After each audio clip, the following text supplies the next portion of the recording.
opportunity here. Are we going to repair it? Are we going to give up? We're going to repair it. That all happened because I was trying to take the plastic bat off the wheel. And it didn't happen like the way I wanted it to. So, let's try our best. I think that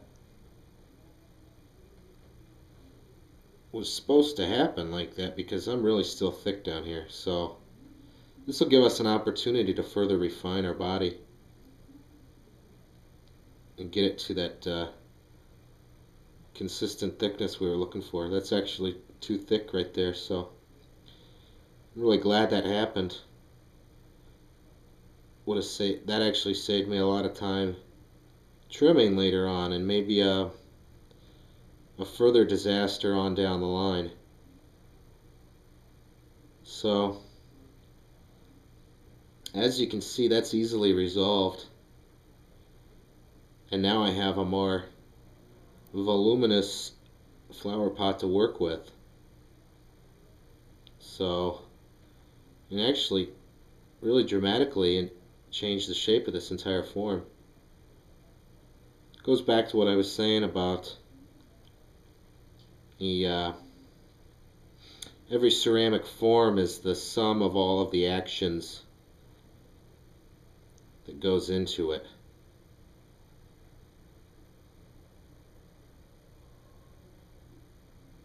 There's very rarely in the history of ceramics do you find an accidental form, a completely accidental form. And even when you do find one accidental form, if people like it, you find thousands of intentional forms based on that accident. So if you, like I said, if you do find an accidental form, it's probably 10 million to 1. And now I have a whole interesting texture on the outside that I may want to keep. I don't know how happy I am with the overall form. So I'm going to do some more work on it.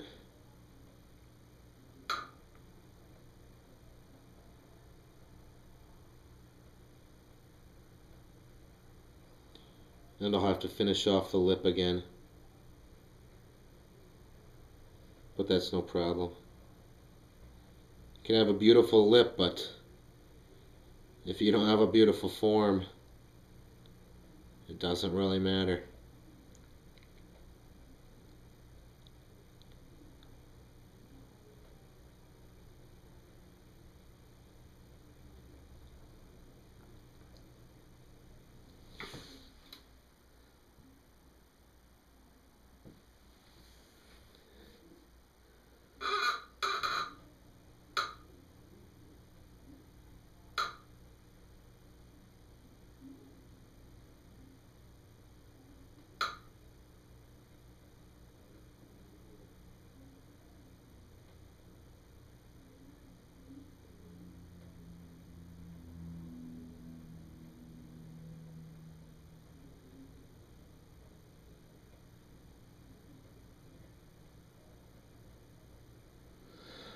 Okay. Now what about the surface? Do I like the surface? I don't know. I'm not convinced. Take my wooden tool and just kind of clean up these sides a bit. Give it a nice shaved look.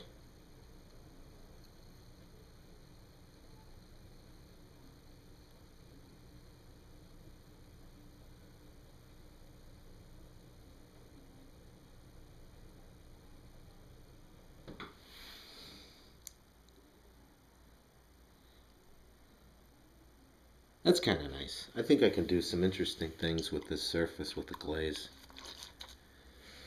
So I'll leave it like that. Once again, finish off the lips.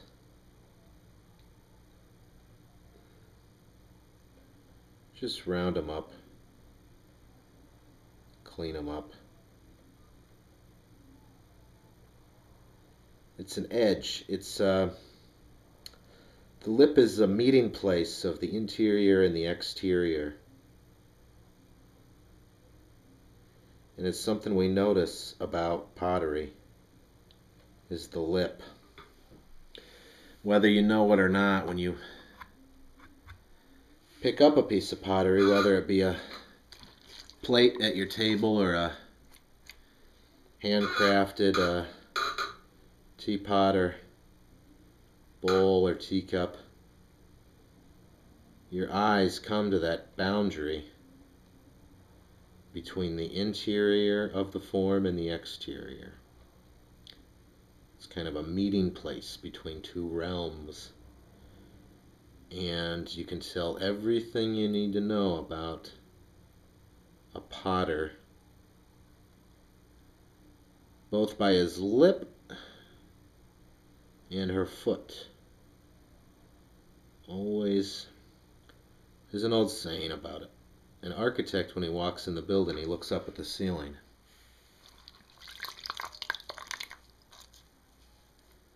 Well, a potter, when he looks at a piece of pottery, will pick it up and look at its foot.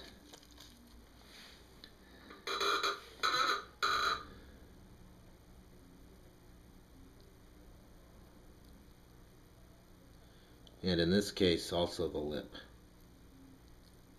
The lip is very important. I think that's passable. I do have kind of a hard edge here, but again, this is a flower pot, not a soup bowl. I don't think anyone's going to be biting into it or getting their teeth near it. So now let's do a better job of getting this thing off of the wheel.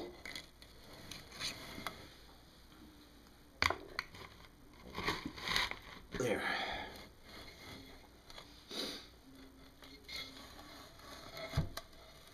It's easy to slip and slide when you're working with wet clay. So we have it. I'll take you with me over to drying station. Here's our drying station over here. We'll let me just set you down for a minute. Bring you over here. Set our bowl right down here. I'm gonna leave it uncovered for probably the first 12 to 16 hours. And what that'll do, the whole thing will dry a little bit. And then what I'll do is I'll put a bag over it to keep the top from over drying, but still allow the bottom to dry. I'll kind of leave it half covered like that. That's the same thing what I'll do with your pot. So until, I'll probably come back tomorrow, cover this up a bit, and then we'll come back the next day and trim it. And then 2 days after that we'll fire it. And then we'll glaze it and fire it again. Okay? Alright.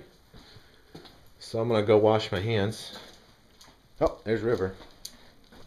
River, what do you think of the pot? What do you think of the pot, River? River gives it its seal of approval. Uh-oh. I got clay on my hands. There you go. River gives it the seal of approval. Woof woof. Okay, until next time. Adios.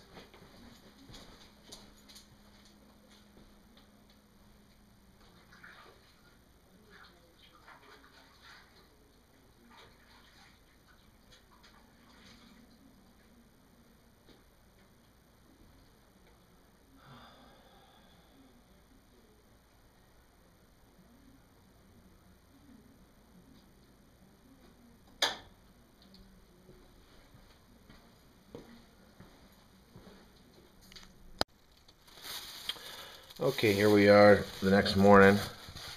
As you can see, it's snowing outside.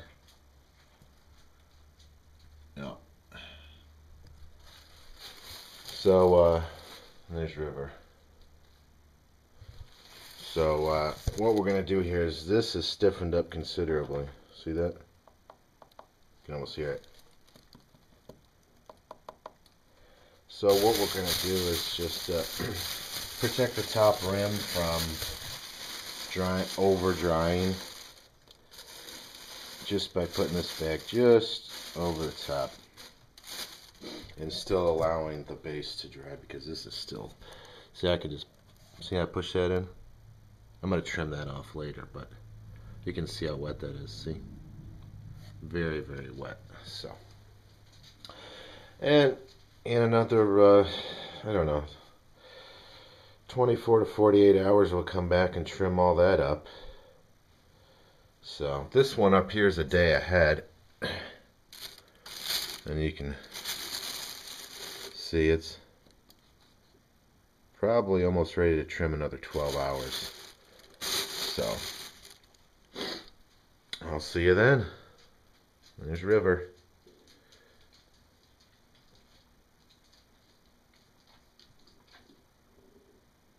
Good boy, River.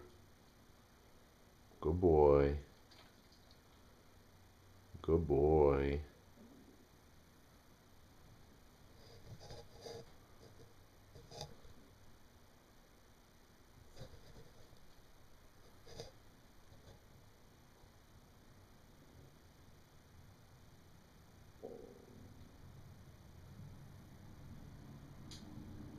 Good boy. Good boy, River. Good boy.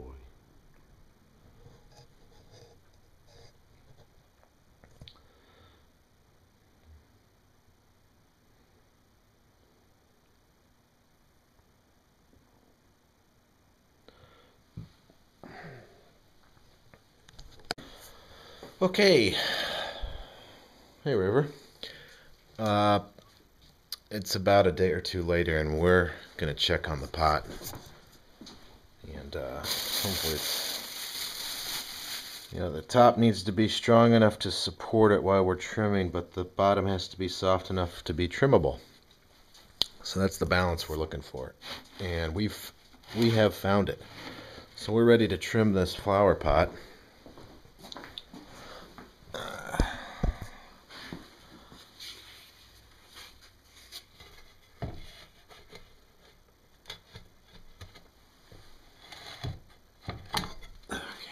Chair.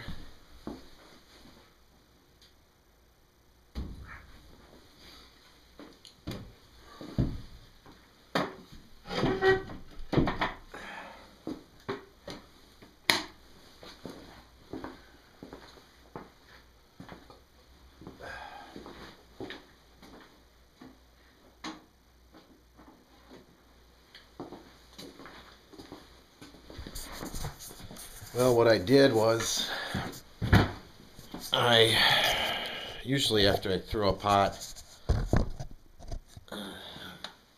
I trim it off the base, and I forgot to do that the other night when we were making this, so just gonna trim this along here. Sometimes it pops off, but it's a little harder to do this when it's nice and dry, but anyway, that wasn't so bad. So we can lift it off the bat now, and we've got pretty thick base that I'm going to take quite a bit off of here. So we're going to just flip this right upside down.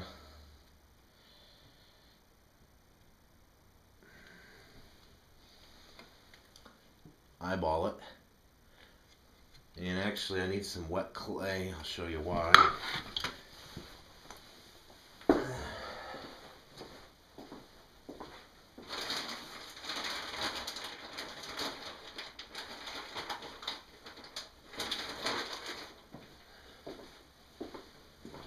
Some of this clay here that's just